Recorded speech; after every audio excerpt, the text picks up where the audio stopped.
Donate your pre-loved items at one of our convenient donation centers. Find the one nearest you at goodwillworks.org.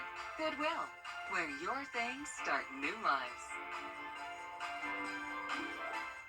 A serious accident creates a lot of right now problems. You're worried about your injuries, the medical bills, and whether you'll get stuck paying for it all. You shouldn't have to chase after a lawyer to get the help you need. With me, you won't have to. I'm Austin Jackson, your guy in Augusta. If you've been injured, my team will get to work right away. And you don't have to pay us anything unless we get money for you. Injured? Call Austin Jackson, the Augusta guy. 706-724-7224.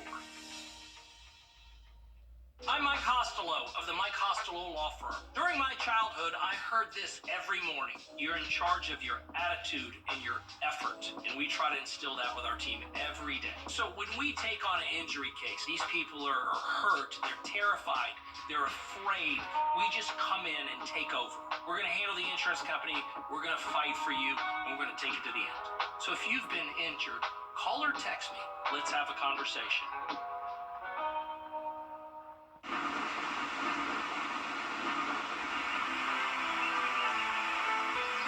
Let Attorney Jackson Massey be your anchor in the storm. Don't let this accident overwhelm you so that you drown in your present circumstances. Jackson Massey of Augusta has been helping his auto injury clients for over 25 years. As a client, you will be able to talk with him directly throughout your case. Call Jackson R. Massey and Associates now at 706-722-1900. WJBF tune into News Channel 6 at 5:30 on the third Wednesday of each month. Salute to Service is sponsored by Pinnacle Bank. Time and temperature brought to you by your local Honda dealer.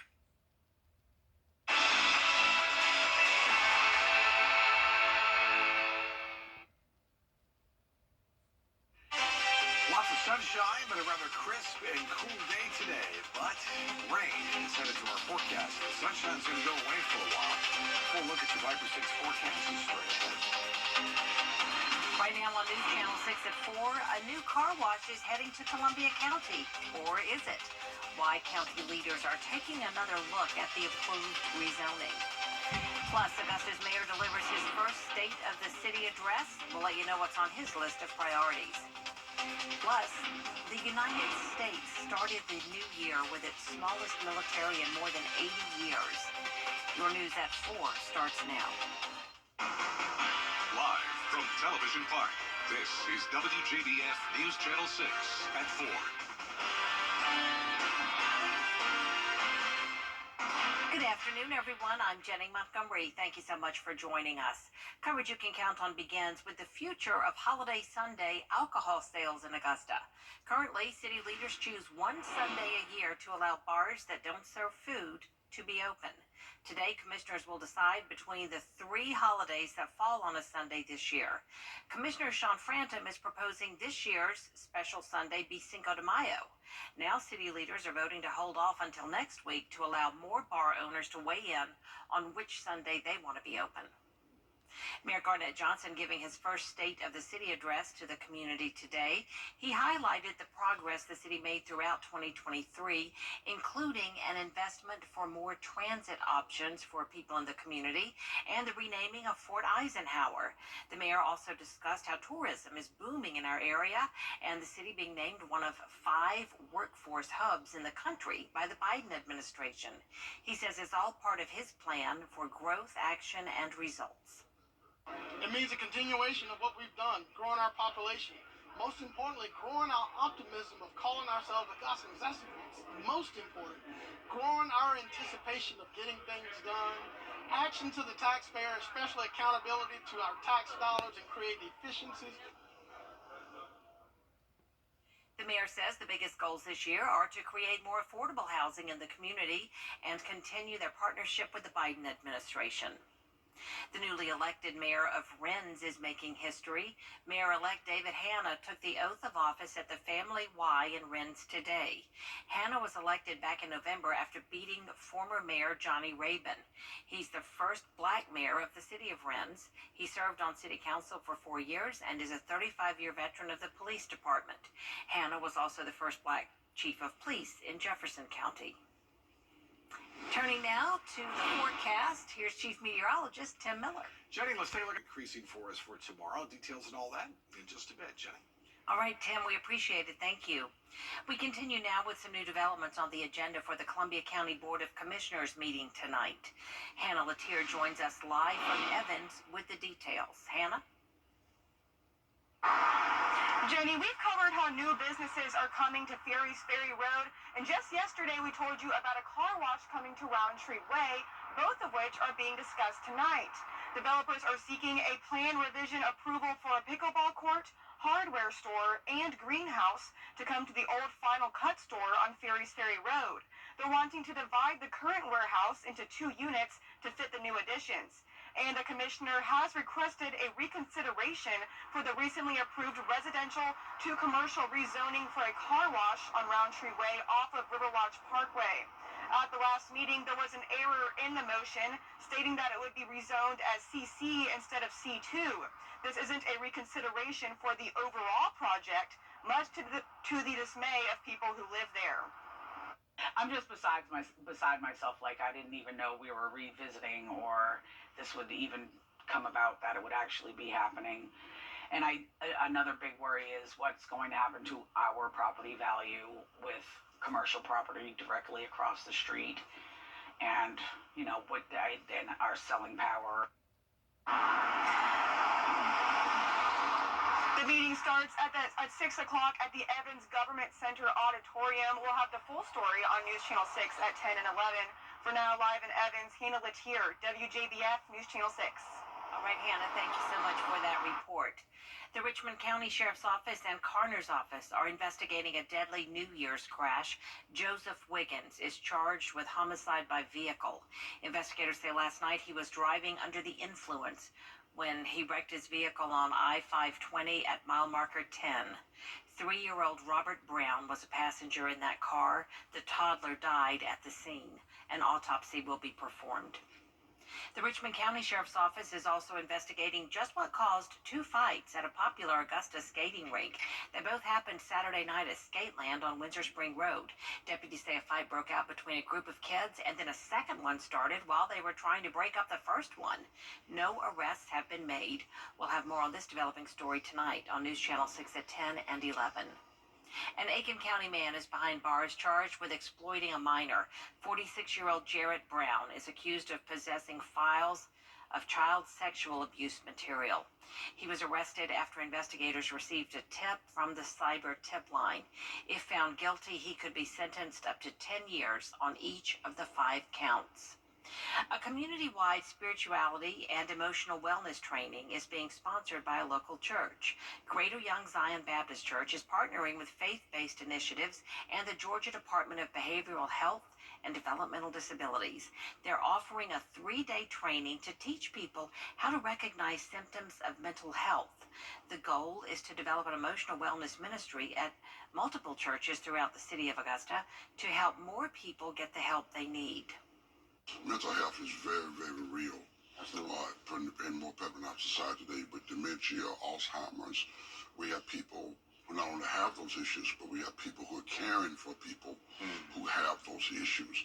So the church can become a very informative piece by which we can link them to relevant resources to be able to provide the kind of care that needs to be provided. And the free training takes place on 3 Saturdays, January 6th, 13th, and 20th, from 9 a.m. until 1 p.m. at Greater Young Zion Baptist Church on Sandbar Ferry Road in Augusta.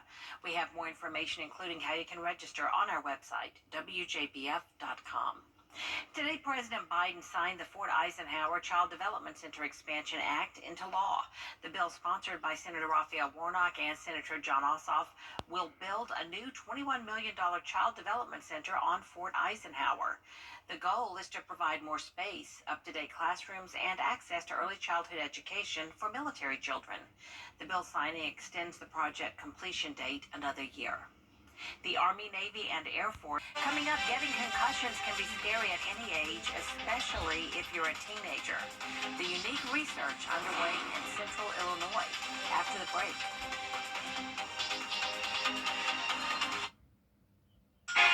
Television.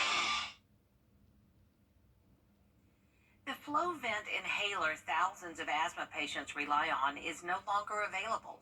Manufacturer GSK discontinued Flovent and says the generic version is identical. Physicians say it works just as well as the branded drug, but it isn't as widely covered by insurers and is more difficult to get. That could mean delays for those who have to get new prescriptions and sort out coverage hurdles. Doctors are urging patients to take action now. Watching your child get hurt on the field can be scary. Now, new research from the Carle College of Medicine in Illinois is unlocking clues that can improve detecting concussions in high school athletes. Amanda Brennan has the story. So we are seeing damage from these concussions at a young age. Annabelle Schaefer is putting her medical knowledge to work, making sure kids can still do what they love while playing safely. She's a third-year med student at the Carle, Illinois College of Medicine, teaming up with athletic trainers in 19 central Illinois high schools, spanning from Danville to Monticello.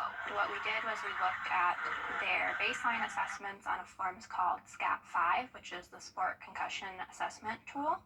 And we gathered all the baselines from about 3,000 students to generate normative values. That way, the research team and athletic trainers can bridge a gap in a variety of sporting programs. When a kid comes in after having a concussion, they can hopefully detect changes from their baseline and know that they've had a concussion.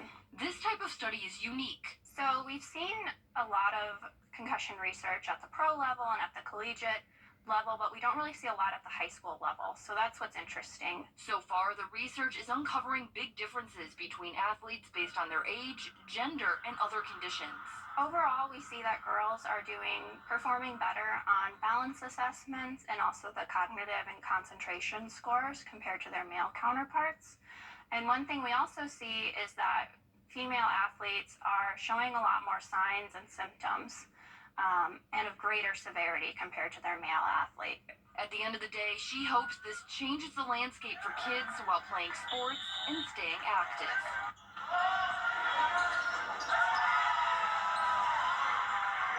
So we are seeing damage from these concussions at a young age. So detecting them is really important to hopefully make sports safer for kids. Doctors at the University of Georgia's Concussion Research Lab are also working to better understand concussions. It's cold and dry outside, but could rain be on the way? Chief Meteorologist Tim Miller has that answer for us coming up next.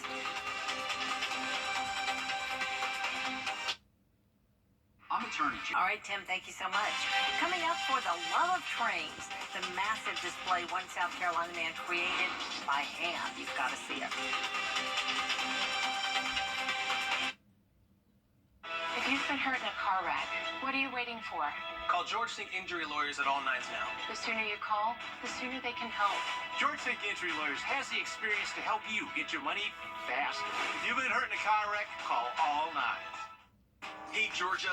Tickets today by visiting AikenSymphony.com. It's so hard to predict a sick kid who just keep getting sicker. But we needed to be together as a family. My family is my entire life. My family means the world to me. When we're together and we have support from Ronald McDonald House, we can be a little stronger. They provide food and a place to rest your head, and they will help you through every step. That's what gets you through every day when you don't know how else you're going to make it. It makes you feel like you're not alone. The CSRA is here for you. We're available to take your call nights, weekends, 24/7. A South Carolina man has taken his love of trains to a whole new level. George Thomas worked as a train engineer for more than 20 years, but even though his time at the rail yard has come to an end, he's kept chugging along at home in the upstate. It took 14 months to build. Each one is named after a friend or loved one, and almost every tree is made by hand. It's kind of a love-hate relationship. You hate getting underneath and having to do what you do underneath, but you enjoy doing what's up on top. We run this model railroad as though it was a real working railroad. Thomas and his wife have an agreement that the downstairs of their home is hers to enjoy, but the second floor is all about trains. That must be something to see in person. There is more coverage you can count on coming up at 4:30, including why dozens of House Republicans are heading to the southern border. These up next, right after the break.